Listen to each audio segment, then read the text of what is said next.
আসসালামু আলাইকুম। সংবাদে আপনাদের সবাইকে স্বাগতম জানাচ্ছি। আমি রাফিয়া আক্তার জুই। শুরুতেই সংবাদ শিরোনাম। ক্ষেপণাস্ত্র নিয়ে ট্রাম্পকে কড়া হুঁশিয়ারি পুতিনের। গাজায় নতুন অভিযান চালাতে পারে ইসরায়েল।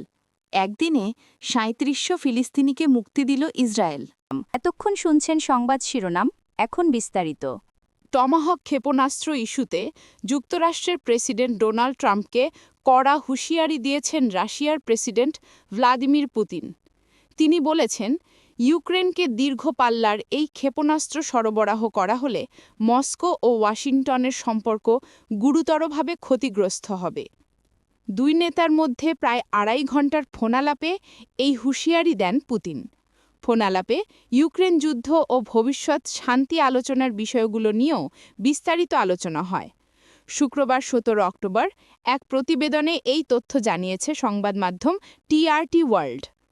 ট্রাম্পের সঙ্গে পুতিনের ফোনালাপ নিয়ে বৃহস্পতিবার মস্কোয় সাংবাদিকদের সঙ্গে ব্রিফিংয়ে রুশ প্রেসিডেন্টের সহকারী ইউরি উশাকভ বলেন, পুতিন পুনরায় তার অবস্থান স্পষ্ট করেছেন যে টমাহক ক্ষেপণাস্ত্র যুদ্ধক্ষেত্রের বাস্তবতা বদলাতে পারবে না, বরং এই ক্ষেপণাস্ত্র দুই দেশের সম্পর্ক ও ইউক্রেনে শান্তিপূর্ণ সমাধানের সম্ভাবনাকে বড় ধরনের ক্ষতি করবে। উশাকভ আরও জানান, দুই নেতার মধ্যে প্রায় ২.৫ ঘণ্টার ফোনালাপ ছিল খুবই ফলপ্রসূ, খোলামেলা ও গোপনীয়। আলোচনায় ইউক্রেন যুদ্ধ ছিল মুখ্য বিষয়। এছাড়া ট্রাম্পের সামনে চলমান যুদ্ধ পরিস্থিতির একটি বিস্তারিত মূল্যায়নও তুলে ধরেন পুতিন। রুশ অফিসারের ভাষায়, মস্কো ওয়াশিংটনকে জানায়, রুশ বাহিনী এখনও পুরো ফ্রন্টলাইনে কৌশলী নিয়ন্ত্রণ ধরে রেখেছে। অপরদিকে ট্রাম্প বারবার জোর দিয়ে বলেছেন, যুদ্ধ দ্রুত শেষ করা প্রয়োজন। উশাকভ আরও বলেন, আমেরিকার প্রেসিডেন্টের অন্যতম মূল বক্তব্য ছিল, ইউক্রেন সংঘাতের অবসান ঘটলে যুক্তরাষ্ট্র ও রাশিয়ার মধ্যে অর্থনৈতিক সহযোগিতার বিশাল সুযোগ সৃষ্টি হবে। আলোচনায় দুই প্রেসিডেন্টের মধ্যে সরাসরি সাক্ষাতের সম্ভাবনাও উত্থাপিত হয়। উভয় পক্ষের অফিসাররা অবিলম্বে ট্রাম্প ও পুতিনের পরবর্তী বৈঠকের প্রস্তুতি শুরু করবেন বলেও তারা সম্মত হয়েছেন। সম্ভাব্য স্থান হিসাবে হাঙ্গেরির রাজধানী বুদাপেস্টের নাম উঠে এসেছে। পুতিন ও ট্রাম্পের সর্বশেষ মুখোমুখি সাক্ষাৎ হয়েছিল গত আগস্টে আলাস্কায়, তবে সেখানেই শান্তি আলোচনার অগ্রগতি থেমে যায়। এরপর থেকে ট্রাম্প ন্যাটো মিত্রদের সঙ্গে সমন্বয় করে রাশিয়ার ওপর চাপ বাড়ানোর কৌশল নিয়েছেন। এদিকে বৃহস্পতিবারের ফোনালাপের পর ট্রাম্প তার ট্রুথ সোশ্যাল প্ল্যাটফর্মে লেখেন, তিনি ও পুতিন বুদাপেস্টে সাক্ষাৎ করে যুদ্ধের অবসান নিয়ে আলোচনা করবেন। এর আগে দুই দেশের উচ্চ পর্যায়ের প্রতিনিধি দল আগামী সপ্তাহে বৈঠক করবে। অন্যদিকে শুক্রবার হোয়াইট হাউসে ইউক্রেনের প্রেসিডেন্ট ভলোদিমির জেলেনস্কির সঙ্গে বৈঠক করবেন ট্রাম্প। এই বৈঠকের মূল আলোচ্য বিষয় হবে ইউক্রেনকে আকাশ প্রতিরক্ষা ব্যবস্থা ও দীর্ঘ পাল্লার অস্ত্র সরবরাহ করা। এর আগে এই মাসের শুরুতে ট্রাম্প জানিয়েছিলেন, তিনি ইউক্রেনকে টমাহক ক্ষেপণাস্ত্র দেবার বিষয়ে চূড়ান্ত সিদ্ধান্তের কাছাকাছি।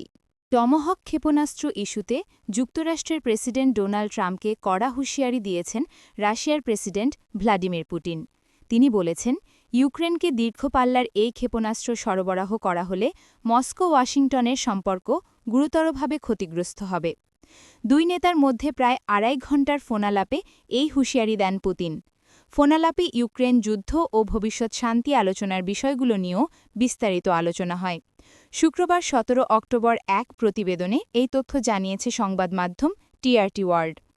ট্রাম্পের সঙ্গে পুতিনের ফোনালাপ নিয়ে বৃহস্পতিবার মস্কোয় সাংবাদিকদের সঙ্গে ব্রিফিংয়ে রুশ প্রেসিডেন্টের সহকারী ইউরি উশাকভ বলেন, পুতিন পুনরায় তার অবস্থান স্পষ্ট করেছেন যে টমাহক ক্ষেপণাস্ত্র যুদ্ধক্ষেত্রের বাস্তবতা বদলাতে পারবে না, বরং এই ক্ষেপণাস্ত্র দুই দেশের সম্পর্ক এবং ইউক্রেনের শান্তিপূর্ণ সমাধানের সম্ভাবনাকে বড় ধরনের ক্ষতি করবে। উশাকভ আরও জানান, দুই নেতার মধ্যে প্রায় ২.৫ ঘণ্টার ফোনালাপ ছিল খুবই ফলপ্রসূ, খোলামেলা এবং গোপনীয়। আলোচনায় ইউক্রেন যুদ্ধ ছিল মুখ্য বিষয়। এছাড়া ট্রাম্পের সামনে চলমান যুদ্ধ পরিস্থিতির একটি বিস্তারিত মূল্যায়নও তুলে ধরেন পুতিন। রুশ কর্মকর্তার ভাষায়, মস্কো ওয়াশিংটনকে জানায়, রুশ বাহিনী এখনও পুরো ফ্রন্টলাইনে কৌশলগত নিয়ন্ত্রণ ধরে রেখেছে। অপরদিকে ট্রাম্প বারবার জোর দিয়ে বলেছেন, যুদ্ধ দ্রুত শেষ করা প্রয়োজন। উশাকভ আরও বলেন, আমেরিকার প্রেসিডেন্টের অন্যতম মূল বক্তব্য ছিল ইউক্রেন সংঘাতের অবসান ঘটলে যুক্তরাষ্ট্র এবং রাশিয়ার মধ্যে অর্থনৈতিক সহযোগিতার বিশাল সুযোগ সৃষ্টি হবে। আলোচনায় দুই প্রেসিডেন্টের মধ্যে সরাসরি সাক্ষাতের সম্ভাবনাও উত্থাপিত হয়। উভয় পক্ষের কর্মকর্তারা অবিলম্বে ট্রাম্প ও পুতিনের পরবর্তী বৈঠকের প্রস্তুতি শুরু করবেন বলেও তারা সম্মত হয়েছেন। সম্ভাব্য স্থান হিসেবে হাঙ্গেরির রাজধানী বুদাপেস্টের নাম উঠে এসেছে। পুতিন ও ট্রাম্পের সর্বশেষ মুখোমুখি সাক্ষাৎ হয়েছিল গত আগস্টে আলাস্কায়, তবে সেখানেই শান্তি আলোচনার অগ্রগতি থেমে যায়। এরপর থেকে ট্রাম্প ন্যাটো মিত্রদের সঙ্গে সমন্বয় করে রাশিয়ার উপর চাপ বাড়ানোর কৌশল নিয়েছেন। এদিকে বৃহস্পতিবারের ফোনালাপের পর ট্রাম্প তার ট্রুথ সোশ্যাল প্ল্যাটফর্মে লেখেন, তিনি ও পুতিন বুদাপেস্টে সাক্ষাৎ করে যুদ্ধের অবসান নিয়ে আলোচনা করবেন। এর আগে দুই দেশের উচ্চ পর্যায়ের প্রতিনিধি দল আগামী সপ্তাহে বৈঠক করবে। অন্যদিকে শুক্রবার হোয়াইট হাউসে ইউক্রেনের প্রেসিডেন্ট ভলোদিমির জেলেন্সকির সঙ্গে বৈঠক করবেন ট্রাম্প। এই বৈঠকের মূল আলোচ্য বিষয় হবে ইউক্রেনকে আকাশ প্রতিরক্ষা ব্যবস্থা এবং দীর্ঘপাল্লার অস্ত্র সরবরাহ করা। এর আগে চলতি মাসের শুরুতে ট্রাম্প জানিয়েছিলেন তিনি ইউক্রেনকে টমাহক ক্ষেপণাস্ত্র দেওয়ার বিষয়ে চূড়ান্ত সিদ্ধান্তের কাছাকাছি আছেন।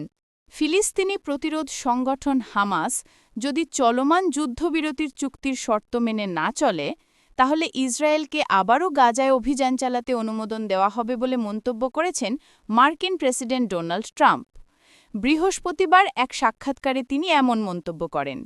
এই বক্তব্যের বিষয়টি আন্তর্জাতিক সংবাদমাধ্যম সিএনএনে প্রচারিত হয় এবং পরে তুরস্ক ভিত্তিক বার্তা সংস্থা আনাদোলু এজেন্সি তা নিশ্চিত করে।